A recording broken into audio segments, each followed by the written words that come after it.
ce choix dédié pour l'élévation de l'âme de Eliyahu Ben Chaim, de Chon Levacha. La question de Ariel.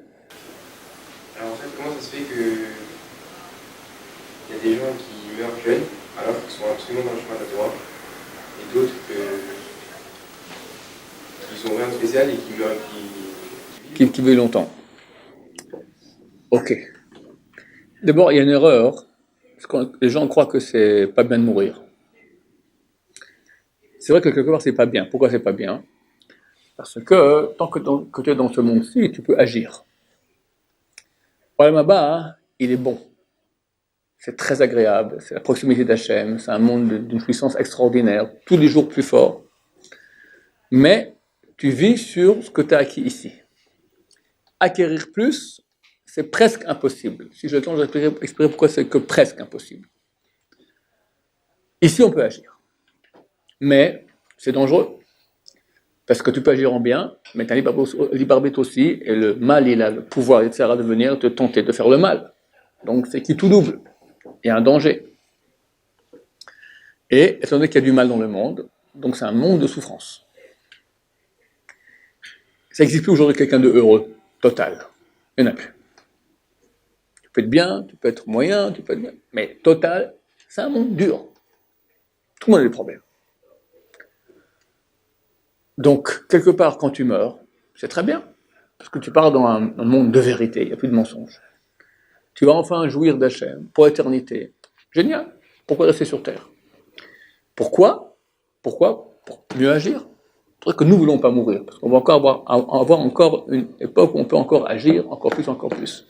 J'ai vu des vieux dans ma vie qui attendaient, bon, moi, je m'ennuie là, pourquoi je pars pas? Au bout d'un moment, t'as fini, t'as plus la force d'agir, tu attends, bon, et on fait encore, quelqu'un qui est vieux, il fait encore, tant qu'il vit, on fait des tikkounim énormes, rien qu'en respirant et en mangeant. Même par une sonde, d'accord, même par, tu es quelqu'un, il est en perfusion, il faut aussi des tikkounim énormes. Une fois qu'on est mort, tout est terminé, on ne peut plus agir. C'est pour ça que quelque part, on préfère rester ici sur Terre, bien qu'au niveau de la jouissance et du plaisir, du bien-être, on est bien mieux là-bas qu'ici. Maintenant, pourquoi il s'avère qu'il y a des gens jeunes, qui sont des gens très très bien, des tzadikim, qui meurent très tôt? La réponse, dans chaque cas ça peut être différent, mais la réponse habituelle est la suivante. Quelqu'un, il est venu sur Terre, il a bien bossé. Il a bossé. Je vous raconte une histoire. Il faut pas donner une histoire authentique qui a eu lieu. Il y a un rabbin qui s'appelle le Rav Shimon Agassi. Ceux qui habitent le quartier de Arnov connaissent bien, il y a une rue en son nom, le Rav Agassi, d'accord? Le Rav Shimon Agassi, c'était un élève, c'était un grand rabbin du temps du Ben Ishraï, à Bagdad. Il y a environ un siècle, un peu plus d'un siècle. Et il a écrit un commentaire sur Shara Gilgulim. Rabben Ouahari, donc le maître de la Kabbalah, il y a 500 ans, il a écrit 8 portails. Un des portails s'appelle le portail des Gilgulim, des réincarnations. Qui vient réincarner, pourquoi, dans quel cas, comment ça se passe, tout le système de A à Z, comment ça fonctionne. Et il a appelé, le nom de son livre, il a appelé Bnei Aaron, les fils de Aaron. Et l'introduction dans son livre, il dit, et la raison pour laquelle j'ai appelé mon livre ainsi, est une raison secrète que je garde pour moi. Un rabbin, une fois, me l'a dévoilé. Il m'a raconté comme ça. Il m'a dit que ce Rav Shimon Agassi, il avait des enfants très très bien. Il avait 3 fils. Le premier est arrivé en âge du mariage. Et il est sous la roupa. Il donne à sa femme, arrête de coucher, tac, il lui met la bague. Du coup, il tombe par terre, mort. Le jour du mariage devient un jour de deuil terrible. Bon, il dit à la femme, il est mort, ton mari est mort sans avoir d'enfant, c'est bien que c'est un hiboum, c'est-à-dire que attends encore un peu que le deuxième fils soit en âge de se marier, et tu te maries avec lui. Elle a accepté. Les Ashkenazim ne font pas le hiboum, les Sfaradim font le hiboum, le lévira en bon français. Lorsque quelqu'un est décédé sans enfant, sa femme ne peut pas se remarier tant qu'elle n'a pas fait une cérémonie avec le frère du mari décédé qui s'appelle une khalitsa. Ça, c'est pour se marier avec quelqu'un d'autre. Mais elle peut aussi se marier avec lui. C'est préférable, normalement. Parce que les Ashkénazes ne le font plus aujourd'hui, les Sfardim le font encore aujourd'hui, c'est le hiboum, les vira en français. Quand 1 ou 2 ans sont passés, le moment arrive qu'il faut faire le lévira. Bon, c'est comme un mariage, ils refont de nouveau la fête, et il se marie avec elle, 1-2 jours, paf, il se lève plus, mort. Ce coup-là, le papa, il dit, c'est trop. Il a pris le corps de son fils, l'a mis dans sa chambre à lui, et puis tout a mis avec lui dans la chambre. Le matin, il se lève, tranquille, ok, et enterrement, il s'est calmé. Qu'est-ce qui s'est passé? Alors, le secret que m'a révélé ce rabbin-là, c'est que la même nuit, le Rav Shimon Agassi, il rêve. Pas tout coup, un Kohen Gadol arrivé, avec la petite nefette sur la tête, le pectoral. Il dit, je suis Aaron à Kohen. Laisse mon fils revenir vers moi. Ça fait 3000 ans que j'attends qu'il revienne. Tu as eu la chance d'avoir mes 2 fils qui sont venus chez toi en Gilgul, en réincarnation. On fait la mitzvah qui leur manquait. Et il remet maintenant, laisse-moi qu'ils reviennent vers moi. Quelle mitzvah il manquait aux 2 fils de Aaron qui sont décédés? Nadab et Abihu, ils ne sont pas mariés. Ils n'étaient pas mariés. Donc ils sont venus sur terre faire la mitzvah de se marier. Et puis qu'est-ce qu'on va faire sur terre encore? Allez, maintenant, vas-y, travaille, les enfants, il faut mieux d'avenir pour leur donner le biberon, et machin, et trucs. Il a fait son job, tac, il part, terminé. Non, mais c'est bien pour eux, mais pour la femme, c'est... Ouais, attends, la femme, elle a aussi son rôle. Il n'y a rien qui est... Hachem, il est juste. Il fait exactement ce qu'il faut, avec qui il faut, comme il faut, au millimètre. Pas que la femme. Tout, le père, quand, c'est écrit comme ça, quand Hachem envoie une souffrance à quelqu'un, c'est pas comme un juge terrestre. Un juge terrestre, il met un type, il a fait, je sais pas moi, il a fait un truc criminel, ok, 5 ans de prison. Ses enfants, ils ont rien fait. Sa femme, elle a rien fait. Ses parents, ils ont rien fait. Tous les dommages collatéraux, il prend pas en considération, le juge. Hachem, il prend tout en considération. Tout. Le boulanger, la chavruta, l'employé de la banque qui ne va plus voir, tout est pris en considération. Chacun exactement, par sa proximité, c'est pris aussi en considération. C'est pour cela que, à Rosh Hashanah, quand on est jugé, c'est bien d'être quelqu'un dont le public a besoin. Ou il a une famille. Il y a une question, est-ce que c'est bien de prendre une assurance vie? La halakha, elle autorise. Maintenant, les rabbanim, ils refusent. Ils disaient, écoute mon cher, mais tu sais pas pourquoi tu vis. Peut-être tu vis grâce à tes enfants et ta femme, que sans toi, ils n'auront pas de quoi vivre. Alors pour ça que maintenant tu vas avoir une assurance vie, on n'a plus besoin de toi. Soupe, Chassé Shalom, il peut partir, il y a l'assurance qui va donner l'argent à la place. Donc tout est pris en considération. Donc Hachem, il est juste. Le Rav Shimon Agassi a promis à cette femme que le 3e enfant, il vivra, ils vivront longtemps, et le rabbin qui m'a raconté, il m'a dit, ils sont encore vivants, ils habitent là-bas à la rue un tel, c'était il y a 20-30 ans, d'accord? Ils ont vécu très très très longtemps, cette femme est le 3e fils du Rav Shimon Agassi. Ah, oui, qu'est-ce qui n'est pas possible? Parce que vous avez dit que Tanakh, c'est la seule mitzvah qui s'est pas fait, c'est le mariage. Non, on en a eu plusieurs aussi, mais c'est deux en tout cas qui ne l'ont pas fait, Nadab et Abihu, oui. Le 3e, quand il s'est marié, il a eu des enfants. Ces enfants-là sont appelés au nom des 2. C'est pour ça qu'on fait le Lévira, pour donner un nom à la descendance, pour donner une descendance à celui qui est défunt. En parenthèse, c'est extrêmement spectaculaire. Ici au Badatz de l'Aïda Haredite, quand ils font la Khalitsa, c'est donc cette cérémonie pour permettre à la femme de se remarier avec quelqu'un d'autre. Elle doit lui attacher une sandale au pied, et lui crache par terre devant de lui, et tout le monde dit quelque chose, toute une sorte, Chaloutsana, etc. Alors, ils allument des bougies, et quand ils finissent la cérémonie, toutes les bougies s'éteignent d'un coup. Du genre, c'est l'âme du défunt qui était là, qui part et elle est d'accord, hop. Et en signe, elle éteint toutes les lumières, toutes les bougies. C'est phénoménal, un truc carrément parapsychologique. Et tu as une question? Ouais, pourquoi aussi tard? Pourquoi 3000 ans après? Hachem, il sait qui quoi. Je vais peut-être expliquer ça aussi si j'ai le temps. Le principe est le suivant. Quelqu'un, il a très bien travaillé ici. C'est un sadique. Il repart au Lamaba.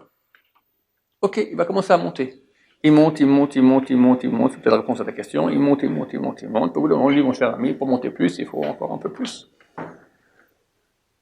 Chaque fois, t'as pas fait. Des fois, c'est la manière qui est dure. Pardon? Des fois, c'est la manière qui est dure. La manière. De partir jeune. Par exemple, vous vous rappelez je te dis, tout est calculé. Les parents qui auront cet enfant, c'est à l'avance, on saura très bien qu'ils auront. Et pourquoi? Parce qu'eux aussi, ils ont un tikkun là-dedans. Dieu est juste. Donc, nous sommes aveugles, on croit que c'est injuste. Tout est juste. C'est pour ça qu'il faut maintenant, le jour de l'enterrement, faire Alléluia, Alléluia, tout le monde est content. On doit pleurer parce que les gens ont de la tristesse. Mais au niveau de notre conscience, savoir Dieu est parfaitement juste. Impossible qu'il y ait une injustice. Impossible. Son Dieu ne serait pas Dieu. Ouais, mais c'est dur de se dire ça. Par exemple, vous vous rappelez la femme qui avait eu 4 enfants, elle avait un petit peu. Ouais, alors. C'est dur quand même comme.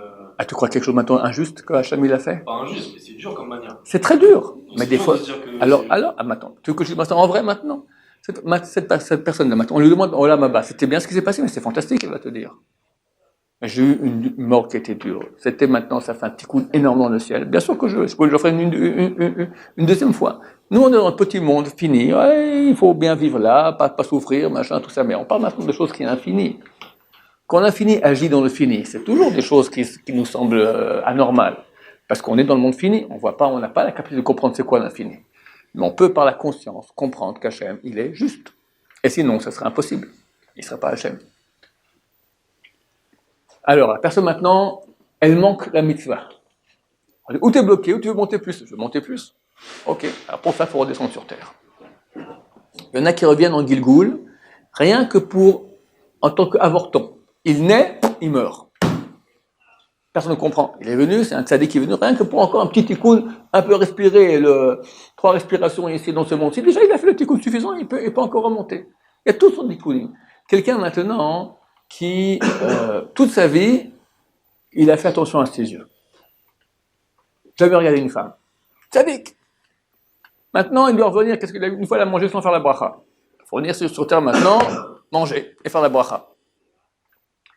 Il dit, Machem, tu m'envoies sur terre, en 2018, à Paris, mais qu'est-ce que je fais avec mes yeux? Je suis mort.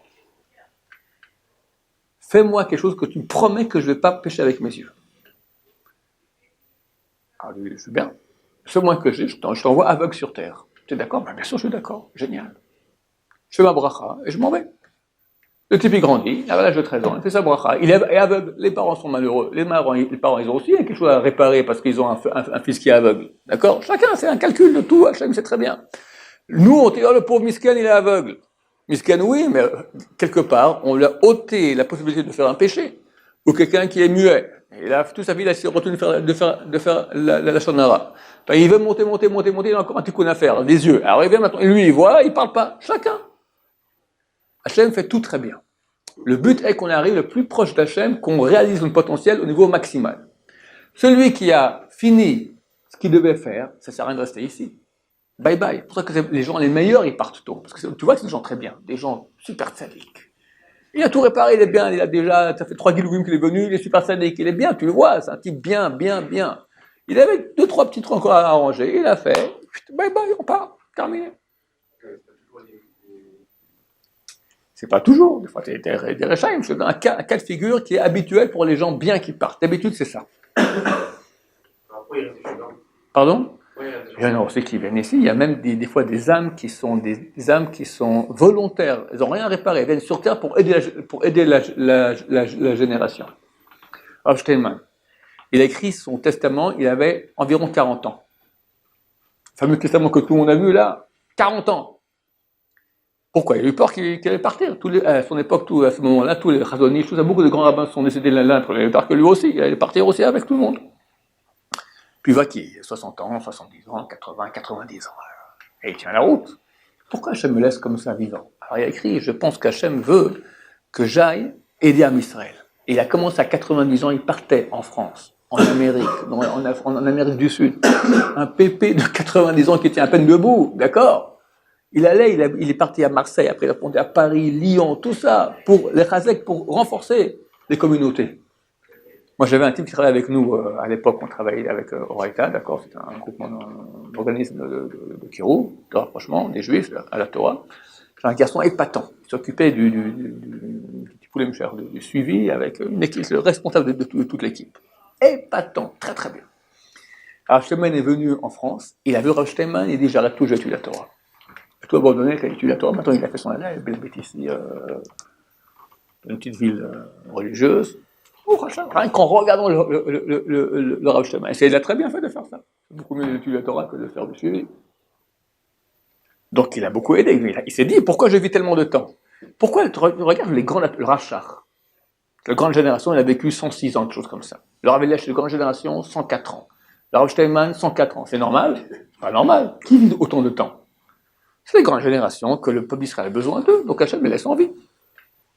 Hachem, il a ses calculs, qui reste longtemps, qui reste court, pourquoi, qui, quoi, comment. Le Rav Ben Abba Shaul, c'était un lion. En 83, il a eu une hémiplégie. Ça l'a complètement cassé. Bon, il a eu, à ce moment, il va avoir quoi, énorme, etc. Mais toute sa famille lui a dit, j'étais un lion. Si j'étais avec ma force que j'avais, la face de la terre aurait changé. On ne serait pas le même peuple d'Israël. On serait quelqu'un, tout aurait changé. C'était un lion. Il aurait pu faire énormément de choses. Changer la carte de Hachem a voulu qu'il ait une HaMiplégie. Hachem comprend que la souffrance qu'il a, lui, maintenant, tout en tant que grand Torah, fait beaucoup plus que ce qu'il aurait pu faire en action directe. Hachem sait ce qu'il fait. Nous, on ne sait pas. J'avais dit auparavant que quand on est en Olam Haba, on ne peut pas réparer. J'ai dit on peut presque pas réparer. On peut presque pas faire de mitzvah supplémentaire. Pourquoi presque? Tu peux rien faire, t'es mort, terminé. Alors il y a la descendance. C'est marqué que les enfants sont les pieds de leurs parents.